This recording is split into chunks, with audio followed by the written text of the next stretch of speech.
नदी किनारे बैठकर मोनिका गंदे कपड़ों को धो रही है। वहीं दूसरी तरफ दरवाजे पर दुल्हन के जोड़े में खड़ी है अनु। ये कैसे अनडेवलप्ड गांव में शादी कर दी पापा ने मेरी। तभी हाथों में पूजा की थाली लेकर गंगा अपनी बड़ी बहू को आवाज देती हुई कहती है, अरे बहू, अब तक तालाब में तेरे कपड़े धोने खत्म नहीं हुए क्या? देख, छोटी बहू आ चुकी है अपने ससुराल, अब तू भी जल्दी आ जा, गृह प्रवेश करवा। हाय दैया, देवरानी जी आ गई। मुझे तो लगा अभी थोड़ा वक्त लगेगा उन्हें गांव तक पहुंचने में। मोनिका भागी भागी तालाब से घर की तरफ आती है जहां गंगा अनु का गृह प्रवेश करवा रही।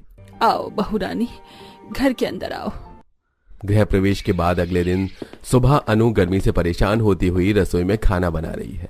हाय राम, कितनी गर्मी पड़ रही है और अभी तो मुझे अपनी पहली रसोई का खाना भी बनाना है, पर यहाँ आसपास तो मुझे सब्जियाँ दिखाई ही नहीं दे रही।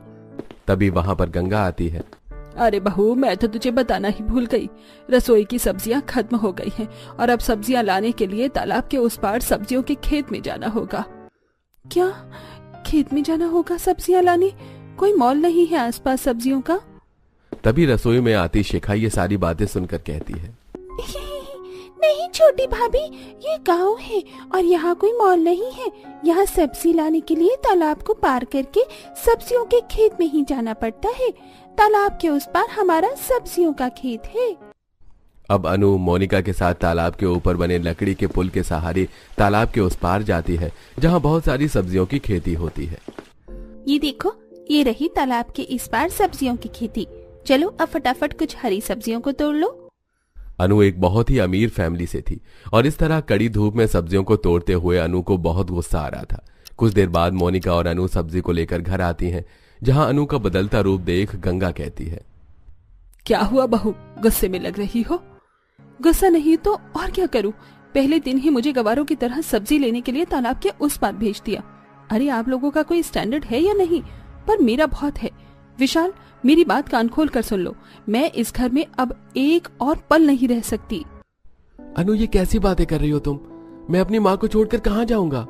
मुझे कुछ नहीं पता। अगर तुम चाहती हो हमारी मैरिड लाइफ सक्सेसफुल रहे तो तुम्हें अपना ये गवार परिवार छोड़कर मेरे साथ चलना होगा। देवर जी, जिद मत करिए। अगर देवरानी जी कह रही हैं वो यहाँ पर नहीं रह पाएंगे तो ठीक है, आप उनको ले जाओ दूसरी जगह, यहाँ सब मैं देख लूंगी। हाँ मोनिका, अब तक संभाल रही थी, आगे भी संभाल लेगी। ले जा तू अनु को। सास की नजर में जेठानी को अच्छा बनता देख अनु को गुस्सा आया, पर वो कुछ नहीं बोली और अब गांव के बाहर बसे एक अच्छी छोटी जगह पर अनु अपने पति के साथ रहने लगती है। वहीं मोनिका हमेशा की तरह अपने पूरे परिवार की देखभाल अकेले ही कर रही थी। तभी एक दिन गांव की कुछ औरतें और मोनिका बैठकर तालाब में झूठे बर्तनों को धो रही थी। अभी तो ये झूठे बर्तन धो लिए, उसके बाद मुझे अपने परिवार वालों के गंदे कपड़े भी धोने हैं। हाँ सविता, मुझे भी धोने हैं कपड़े तो, पर पहले ये झूठे बर्तन धो लो।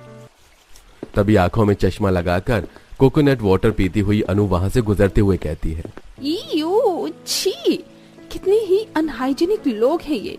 कैसे तालाब में झूठे बर्तन और गंदे कपड़े धो रहे हैं। अच्छा हुआ मैं अपने ससुराल वालों से दूर हूँ, नहीं तो मुझे भी ये गवार हरकतें करनी पड़ती। मोनिका, ये तुम्हारी देवरानी है ना? ये क्या बड़बड़ा रही है हमें देख के? वो कविता, अनु को तालाब का पानी इस्तेमाल करना पसंद नहीं है। बड़ी आई ऐश्वर्या राय बनने वाली, शक्ल तो देखो इसकी, खुद को कहीं की महारानी समझती है क्या? तालाब से बर्तन और कपड़े धोकर मोनिका घर में आती है। 2 दिन हो गए बहू, तालाब के उस पार सब्जियों के खेत में एक बूंद पानी नहीं गया है। जा अपनी ननंद के साथ जाकर सब्जियों के खेत में पानी पटा दे, वरना सारी सब्जियां कड़ी धूप में गर्मी में सूख जाएंगी। मैं भी तैयार हूँ भाभी, तालाब के उस पार सब्जियों के खेत में जाने के लिए। अब मोनिका अपनी नंद के साथ तालाब से बाल्टी में पानी भर के पुल के रास्ते से सब्जी के खेतों में आती है और बाल्टी से पानी डालती है। कितनी गर्मी लग रही है भाभी, मुझसे नहीं होगा अभी, चलो अब घर चलते हैं। हाँ बस हो गया, चलो। अब जहां मोनिका अपने पूरे परिवार तालाब और तालाब के उस पार सब्जियों की खेती की देखभाल अकेले कर रही थी, वहीं दूसरी तरफ उसकी देवरानी अपने घर में एसी की ठंडी ठंडी हवा खा रही थी, टोटी से पानी का इस्तेमाल कर रही थी। ऐसे ही कुछ दिन गुजरते हैं। सब्जियां तो तोड़ने पर गलती से कुछ सड़ी गली सब्जियां भी इसमें आ गई हैं, अब क्या करूं? चिंता मत करो, जब पोल से गुजरेंगी तो ये सारी गली सब्जियां तालाब में फेंक देंगे। अब रेखा और विवेका सब्जियों को लेकर पुल के पास आती हैं और सभी सड़ी सब्जियों को तालाब में फेंकने लगती हैं। वहीं दूसरी तरफ गांव का श्रीवास्तव अपनी दोनों भैंसों को तालाब में नहाकर ले जा रहा होता है और ये सारा नजारा वहां आती मोनिका देख लेती है। अरे ये क्या कर रही हैं आप लोग? रेखा, विवेका, आप इस तरह से सड़ी सब्जियां तालाब में क्यों फेंक रही हैं? और काका जी, आप अपनी भैंसों को तालाब में डुबोकर क्यों नहला रहे हैं? हम यही पानी इस्तेमाल करते हैं। अगर आपको अपनी गाय भैंसों को नहलाना ही है तो आप तालाब का पानी लेकर दूसरी तरफ भी अपनी गाय भैंसों को नहला सकते हो। इस तरह गाय भैंसों को तालाब में छोड़ना ठीक थोड़ी है। गाड़ी से गुजर रही अनु ये सब देखती है। ओह, कैसी प्रवचन दे रही है मेरी जेठानी इन गाँव के गंवार लोगों को। टाइम और एनर्जी दोनों ही वेस्ट हो रहा है इनका तो। अब गुस्से में मोनिका खुद तालाब की गंदगी को साफ करने लगती है और ये सारी चीज देखकर गांव के लोगों को कुछ शर्मिंदगी महसूस होती है।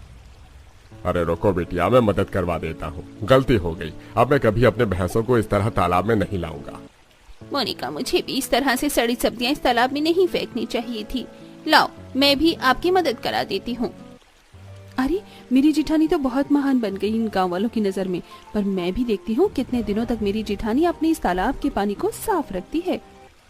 अब मोनिका की हो रही वाहवाही अनु से देखी नहीं जाती, जिसके बाद अनु रात में सबके सो जाने के बाद अपने घर का सारा गंदा कचरा उठाकर तालाब में फेंक आती है।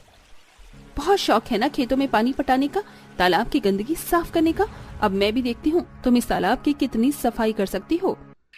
अगले दिन सुबह गांव के कुछ लोग और मोनिका गंगा तालाब में कचरा देखकर हैरान होते हुए कहते हैं, अरे बहू, ये तालाब का पानी कैसे गंदा हो गया? बुरा मत मानना मोनिका, पर आधी रात को जब मैं अपनी बालकनी में आई थी तो मैंने देखा था आपकी देवरानी इस तालाब में ढेर सारे कचरे को फेंक रही थी। अरे नहीं, वो इतनी भी बुरी नहीं है, शायद तुम्हें कोई गलतफहमी हुई है। फिलहाल मुझे चिंता इस बात की है कि गर्मी के बढ़ते तापमान के कारण तालाब का पानी भी अब कम होता जा रहा है, जिस वजह से सब्जियों के खेत में भी पानी ठीक तरीके से नहीं पहुंच रहा है और सब्जियां सूख रही हैं। इस तरह से तो हमें पानी और सब्जी दोनों के ही लाले पड़ जाएंगे। दूर खड़ी अनु, ओहो, बेचारी परेशान हो रही है तालाब के गंदे पानी को देखकर। देखना, जल्दी मैं तुम्हारे इस तालाब और सब्जी के खेतों को पूरी तरीके से बर्बाद कर दूंगी। अब फिर से मोनिका सभी के साथ मिलकर तालाब के पानी को साफ करती है। फिर साफ पानी को ले जाकर तालाब के उस पार सब्जियों के खेत में पानी देती है। ऐसे ही कुछ दिन गुजरते हैं। अब जब वहां मोनिका तालाब के पानी से गुजर बसर कर रही थी, वहीं अनु के घर में पानी की एक एक बूंद की किल्लत हो रही थी। वो कमरे में एसी में बैठी पानी पानी चिल्ला रही थी। पानी पानी, विशाल, मुझे पानी दो, मुझे प्यास लग रही है। हाँ अनु, रुको, मैं अभी लाया। विशाल रसोई में आता है और फ्रिज खोलता है, लेकिन फ्रिज में एक भी पानी की बोतल नहीं होती। विशाल आरओ के पास आता है तो आरओ में से भी पानी नहीं आ रहा होता है। सिंक में ढेर सारे झूठे बर्तन पड़े हुए होते हैं। अरे, अभी तक पानी वालों ने पानी सप्लाई नहीं किया क्या? एक बार पानी विभाग में फोन करता हूँ। भैया, अभी पानी की पाइपलाइन में कुछ दिक्कत चल रही है, इसलिए कुछ दिनों तक अभी और पानी नहीं आएगा। शिट, अब क्या करूं? अनु की तो तबीयत खराब होती ही जा रही है। विशाल को कुछ समझ में नहीं आता और वो बौखलाता हुआ बेहोश अनु को गोद में उठाकर अपने परिवार के पास लेकर आता है। माँ, भाभी, अनु की तबीयत बहुत खराब हो रही है, आप पहले अनु को पानी पिलाइए। हमारे घर में तो पानी की एक एक बूंद की किल्लत हो रही है। आप चिंता मत करो देवर जी, हम है ना, हम ध्यान रखेंगे अनु का। अब इसी तरह मोनिका घर में रखे तालाब के पानी को उबाल कर ठंडा करके पहले अनु को पिलाती है और फिर तालाब के उस पार उगी सब्जियों को तोड़ कर लाती है और उसकी खिचड़ी बनाकर अपनी बीमार देवरानी को खिलाती है। अच्छे से देखभाल करने पर अनु की तबीयत अब पहले से बेहतर हो गई थी। अब तुम्हारी तबीयत कैसी है? हाँ, अब मैं ठीक हूँ। अरे, तुम ठीक कैसे नहीं होती? तालाब के पानी और तालाब के उस पार खेत की हरी भरी सब्जियों को खाकर तो अच्छे अच्छे रोगी ठीक हो जाते हैं। क्या, तालाब का पानी? हाँ अनु, जिस तालाब के पानी को तुम अनहाइजीनिक मानती थी, आज उसी तालाब के पानी और तालाब के उस पार उगी हरी सब्जियों को खाकर ही तुम्हारी सेहत ठीक हुई है। अब तो तुम्हें एहसास हो गया ना कि हमारा तालाब का पानी कितना स्वच्छ है। मुझे माफ कर दीजिए, आप लोगों ने मेरी कितनी देखभाल करी, और एक मैं थी जो उस तालाब और तालाब के उस पार उगी उन हरी सब्जियों की खेती को देखकर आप लोगों को गवार समझकर ये घर छोड़कर चली गई थी।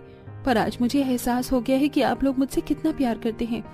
अब अनु अपने पति के साथ वापस घर आ जाती है और अगले दिन जेठानी के साथ खेत जाती है और बाल्टी से पानी डालती हुई कहती है, जेठानी जी, इस खेत में बाल्टी से पानी डालने में बहुत दिक्कत होती है। क्यों ना तालाब से लेकर खेत तक हम एक नाली बनाए जिसका सीधा पानी खेत में जाएगा और हमारी मेहनत बचेगी। ये तो बहुत अच्छा आइडिया है। आज से ही हम इस काम को करते हैं। मैं सबको बुला कर लाती हूँ। मोनिका अपनी सास, नंद, पति और देवर को बुलाकर लाती है। पति देवर तालाब से खेत के लिए एक नाली खोदते हैं जिसका सीधा पानी खेत तक जाता है। ये देख सब खुश होते हैं। फिर इसी तरह अनु अपने परिवार के साथ तालाब और खेत के लिए अच्छे अच्छे उपाय देकर उसको बेहतर बनाने में मदद करती है। बहू, आज मैंने रसोई में देखा था सारे स्नैक्स खत्म हो गए हैं। एक काम कर, इस संडे मेरे साथ मिलकर घर में मट्ठी और नमक पारे बनवा देना। लेकिन क्यों माँ जी, हम बाहर से भी तो मट्ठी और नमक पारे मंगवा सकते हैं ना, इतनी मेहनत क्यों करनी है? मैं ऑनलाइन देख लेती हूँ, गिव मी अ सेकेंड। हमेशा फिजूल खर्चों के बारे में ही सोचती रहती है। हम घर में ही मट्ठी नमक पारे बनाएंगे। माँ जी, मैं बनवा तो देती, लेकिन आप तो जानती है कि मैंने अभी 2 दिन पहले ही नेल एक्सटेंशन करवाए हैं। अब मैं नेल एक्सटेंशन के साथ काम तो नहीं कर सकती ना। शालू काम चोरी दिखाते हुए जल्दी से अपने कमरे में चली जाती है, जिसे देख मनोरमा। भगवान बचाए ऐसी बहुओं से, जब देखो खर्चों पर खर्चा। कभी 2 पैसे बचाने के बारे में नहीं सोचती, कभी इसे नाखून लगवाने हैं, कभी बालों को रंगवाना है, घर का कुछ काम नहीं करती है। इससे अच्छा तो मैं कोई गांव की लड़की ले आती, कम से कम घर के काम तो करती। अनुज की तो मैं शहर की मॉडर्न बहू ले आई, लेकिन अपने मनोज की बहू मैं गाँव की लेकर आऊंगी। अपनी मॉडर्न बहू की काम चोरी और खर्चीलेपन की वजह से मनोरमा अपने छोटे बेटे मनोज के लिए गांव की लड़कियों के रिश्ते देखना शुरू करती है और जल्द ही गांव की रहने वाली शीतल नाम की लड़की से मनोज की शादी करवा देती है। शालू बहू, शीतल बहू को पूरा घर दिखा दो। 2 मिनट माँ जी। शीतल अपने पति मनोज से कहकर बाहर गाड़ी में 2 कच्चे आम की बोरियां मंगवाती है। इतने सारे कच्चे आम देख सभी लोग काफी हैरान होते हैं। अरे शीतल बहू, इतने सारे कच्चे आम कहाँ से लेकर आई तू? माँ जी, आप एक गांव की गंवार लड़की से एक्सपेक्ट भी क्या कर सकती हैं? मुझे तो लगता है कि जिस तरह ये गांव में इन कच्चे आमों को बेचती होगी, इसी तरह भी शहर में भी इन्हें बेचेगी। भाभी, आप कुछ ज्यादा ही सोचती हैं। हम गांव में रहकर कच्चे आम थोड़ी ना बेचते थे। वो तो जब हमारी विदाई हो रही थी तो हमारी अम्मा ने हमें बोरी भरकर कच्चे आम दिए थे। गर्मी का मौसम है और अगर गर्मी के मौसम में कच्चे आम नहीं खाए तो फिर क्या ही खाया? शीतल का जवाब सुन शालू का मुंह बन जाता है। 2 से 3 दिन शादी की रस्मों में गुजर जाते हैं। आज शीतल की पहली रसोई की रस्म होती है, जिसमें शीतल तरह तरह के देसी और स्वादिष्ट पकवान बनाती है जो सभी को काफी ज्यादा पसंद आते हैं। सच कहूँ तो मुझे खुद को याद नहीं है कि मैंने इससे पहले इतना अच्छा खाना कब खाया था। शीतल बहू, तुमने तो मेरा दिल खुश कर दिया। मानना पड़ेगा मनोज, तू है तो बड़ा किस्मत वाला। अच्छा खाना बनाने वाली जो बीवी मिली है। भाभी, मेरे लिए भी मेरी पसंद का कुछ बना दिया करना। तारीफ तो ऐसे कर रहे हैं जैसे किसी मास्टर शेफ ने खाना बनाया है। रोज रोज मैं इन्हें इतना अलग अलग तरह का खाना बनाकर देती हूँ, कभी मेरी तो इतनी तारीफ करी नहीं। शालू मन ही मन शीतल से जल ही रही होती है कि तभी मनोरमा देखती है कि शीतल कुछ भी नहीं खा रही है। अरे शीतल बहू, खाना क्यों नहीं खा रही है? इतना अच्छा खाना बनाया है तूने। माँ जी, मुझे खाने के साथ आम का अचार खाने की आदत है और टेबल पर अचार नहीं है। मुझे पहले क्यों नहीं बताया? शालू बहू, जा किचन में नीचे वाली शेल्फ में आम के अचार की बरनी रखी है, ले आ। अब इस गंवार के लिए अचार लाना बाकी रह गया था मेरा। शालू किचन में जाती है और वहां से आम के अचार की बरनी लेकर आती है। शीतल जैसे ही आम के अचार को खाती है तो उसका मुंह बन जाता है। माँ जी, ये कैसा अचार बनाया आपने? कितना ज्यादा नमक है इसमें, बिल्कुल भी चटपटापन नहीं है। क्या मसाला डाला है आपने इस आम के अचार में? अरे बहू, अचार मैंने नहीं बनाया, ये तो मेरी मॉडर्न बहू ने बाहर से मंगवाया था। शहर में इस तरह का अचार मिलता है? कितने का है ये? शायद 800-900 रुपए का। ही राम, इतना घटिया अचार, वो भी इतना महंगा। हमारे शहर में तो इसी तरह का अचार मिलता है और हम सब यही अचार खाते हैं। अगर ये अचार पसंद नहीं आया तो खुद बना लो। जेठानी जी, आपने तो मेरे दिमाग की बत्ती जला दी। मैं गांव से इतने सारे कच्चे आम लेकर आई हूँ, तो क्यों ना मैं इनका आम का अचार बना दूं। शीतल अब अगले दिन ही छत पर ले जाकर उन सारे कच्चे आमों को अच्छे से धोकर पोंछ लेती है और दराती की मदद से आम को काटने लगती है, जिसे देख शालू। ये तुम क्या कर रही हो? घर में इतने सारे नाइफ हैं और तुम इस अजीब सी चीज से आम काट रही हो। इसे अजीब सी चीज नहीं, दरात कहते हैं। इससे ही आम काटते हैं अचार के लिए। अब शीतल धीरे धीरे करके एक बोरी के आम काट लेती है और एक बार धूप में सुखा देती है। अब अगले दिन किचन में सास के साथ मिलकर सामान देखने लगती है। माँ जी, कुछ मसाले रखे हैं और आम के अचार के लिए कुछ डब्बे भी हैं। इन्हीं को धोकर डाल दूंगी। इनमें अचार तेल भी है, 1 किलो और ले लेंगे। तो चल आज ही चलते हैं बाजार। ये अब शीतल अपनी सास के साथ मार्केट जाती है और मसालों की दुकान पर से मसाले देखने लगती है। नहीं भैया, ये सौंफ मुझे 1 किलो चाहिए, सही सही दाम लगाओ, 100 रुपए से ज्यादा नहीं दूंगी इसके लिए, और बाकी के सारे मसाले भी 200 में दो, वरना मैं चलूं आगे फिर। अब क्या लड़ूं मैं आपसे, चलो ले जाओ, ये लो। वाह, मेरी बहू कितनी होशियार और बचत करने वाली है। इस तरह कम पैसे में वो आम का अचार का मसाला सामग्री लेकर आती है और अगले दिन किचन में मसाला बनाती है। चलो, सारे मसाले डाल दिए कढ़ाई में, अब जल्दी से इन्हें भूनकर बर्तन में निकाल लेती हूँ, फिर सिल पर पीस लूंगी। क्या कर रही हो सुबह सुबह रसोई में घुसते ही खास खास के मेरे दर्द शुरू हो गया है। अरे वो मैं अचार के लिए मसाला भून रही हूँ। अचार बनाने के लिए रेडीमेड मसाला मिलता है, इतनी मेहनत करने की क्या जरूरत है, इतना गंवार कोई कैसे हो सकता है। शालू शीतल को सुनाकर वहां से चली जाती है। अब शीतल फिर से छत पर जाती है और 5 बड़े डिब्बों में अपनी 1 बोरी के कटे आम डालकर उसमें मसाला डालकर अच्छे से अपने हाथों से मिला देती है और उसे धूप में 2 से 4 दिन सूखने के लिए रख देती है। कितनी अच्छी खुशबू आ रही है अचार में से। भाभी, एक बार आप अचार चख कर देखना। अब इसमें ऊपर से तेल डाल दूंगी, फिर देखना कुछ दिनों में आम का अचार बनकर तैयार हो जाएगा। तुमने सोच भी कैसे लिया कि मैं इस अचार को खाऊंगी? मैंने अपनी आंखों से देखा था कि तुमने अचार को अपने हाथों से मसाले में मिलाया था, तुम्हें घिन नहीं आई और तुमने इसे धूप में सूखने के लिए रख दिया। पता है कितनी ज्यादा डस्ट बैठी होगी इस पर। छी, मैं तो क्या, कोई भी नहीं खाएगा इस घर में से। तुम गंवार लोगों को सिर्फ गंवार तरीके से चीजें बनानी आती हैं, कितना अनहाइजीनिक है। शीतल कुछ समय में शालू के बर्ताव से काफी अच्छी तरह वाकिफ हो चुकी थी, इसलिए वो उसे कोई जवाब देना जरूरी नहीं समझती। तकरीबन 2 हफ्ते के बाद गवार बहू का आम अचार बनकर तैयार हो जाता है, जो घर में सभी को काफी ज्यादा पसंद आता है। शीतल बहू, सही कहा था तूने, असली अचार तो ये है। कितना चटपटा मसालेदार अचार बनाया है तूने, मजा आ गया खाकर। अगर ऐसे आम का अचार रोज हो तो मैं रोटी चावल अचार के साथ ही खा लूं, सब्जी की तो कोई जरूरत ही नहीं है। तुमने सच में काफी बढ़िया अचार बनाया है, मैंने आज से पहले ऐसा अचार कभी नहीं खाया। आप लोग तो इस मामूली आम के अचार की ऐसी तारीफ कर रहे हैं जैसे शीतल ने दुनिया का 8वां अजूबा ही बना दिया हो। आम का अचार ही तो है, इसे तो कोई भी बना सकता है, और कोई क्या, मैं भी बना सकती हूँ। तो जिसे ढंग से रोटी तो आज तक बनाई नहीं गई, आम का अचार क्या बनाएगी? रहने दे मॉडर्न बहू। आपको तो मेरे बारे में कुछ पता ही नहीं है। अब आप देखते जाइए कि कैसे आपकी मॉडर्न बहू इस गंवार बहू से अच्छा आम का अचार बनाती है। शालू अपने कमरे में चली जाती है और अगले दिन किचन में बैठकर वो बचे हुए कच्चे आमों को लेकर उन्हें चाकू से काटने लगती है। कच्चे आम काटते काटते शालू अपनी उंगली ही काट बैठती है। मेरी उंगली! अरे जेठानी जी, ये आप क्या कर रही हैं? चाकू से आम नहीं काटते हैं, दरात का इस्तेमाल करते हैं। लाइए, मैं दरात से आम काट कर दे देती हूँ आपको। आप जब तक चोट पर दवाई लगा लीजिए, कोई जरूरत नहीं है, मैं खुद कर सकती हूँ, समझी तुम? अब जाओ यहाँ से। चाकू से आम काटने के चक्कर में शालू की 2 से 3 बार उंगली कटे हो जाती है, लेकिन वो अपनी जिद नहीं छोड़ती। आम काटने के बाद अब शालू ऑनलाइन आम का अचार बनाने के लिए मसाला देखने लगती है। मुझे तो रेडीमेड आम का अचार का मसाला मिल गया। कहाँ वो मेरी गांव से आई गवार घर में मसाला बना रही थी और पूरे घर में धुआं फैला रही थी। बस अब थोड़े ज्यादा पैसे का ही तो है, ये 2000 का, बस इसमें क्या बड़ी बात है।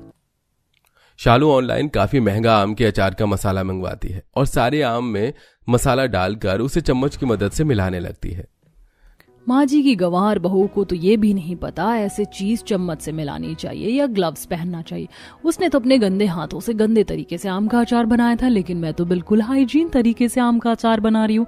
और अच्छा हुआ मैंने 500 रुपए का ये लो कोलेस्ट्रॉल का तेल भी मंगवा दिया। उस गंवार ने तो अचार में इतना सारा सरसों का तेल डाला था। मैं तो लो कोलेस्ट्रॉल तेल से आम का अचार बनाऊंगी। टेस्ट के साथ साथ हेल्थ भी तो मैटर करती है। चम्मच से मसाला मिलाने की वजह से सारा मसाला ठीक तरीके से नहीं मिल पाता। वहीं शालू आम के अचार में सरसों के तेल के बजाय लो कोलेस्ट्रॉल का तेल डालकर उसे अचार को धूप में रखने की बजाय अपने कमरे में रखकर सामने टेबल फैन ऑन कर देती है। कितनी समझदार हूं मैं। उस गंवार ने तो इतनी धूल मिट्टी में अचार को धूप में सूखने के लिए रखा था। मैंने तो अपने रूम में रखा है। अब ना तो इस पर धूल मिट्टी लगेगी और ना ही कोई बैक्टीरिया, और आराम से टेबल फैन की हवा में सूख भी जाएगा। बिना धूप की रोशनी मिले उस अचार को बनने में कम हफ्ते भर से ज्यादा का समय लग जाता है। शालू जैसे ही अपने कमरे में जाती है तो देखती है कि आधे से ज्यादा अचार जमीन पर गिरा हुआ है। लगता है मैंने अपने कमरे की खिड़की खुली रख दी थी। बिल्ली ने कितना सारा अचार गिराकर खराब कर दिया। इससे पहले बाकी का अचार खराब हो इसे रसोई में ले जाती हूँ। सारा अचार अभी भी काफी ज्यादा टाइट था, जिसे मुलायम करने के लिए शालू अपना दिमाग का इस्तेमाल कर बर्नी में से उसे निकाल कर उसे स्टीम कर देती है, जिससे अचार मुलायम हो जाता है। और अब घर में सब जैसे ही शालू का बनाया हुआ अचार खाते हैं। ये कैसा अचार बनाया है तूने? न स्वाद है न कुछ। ये तो शहर में मिलने वाले अचार से भी गया गुजरा है।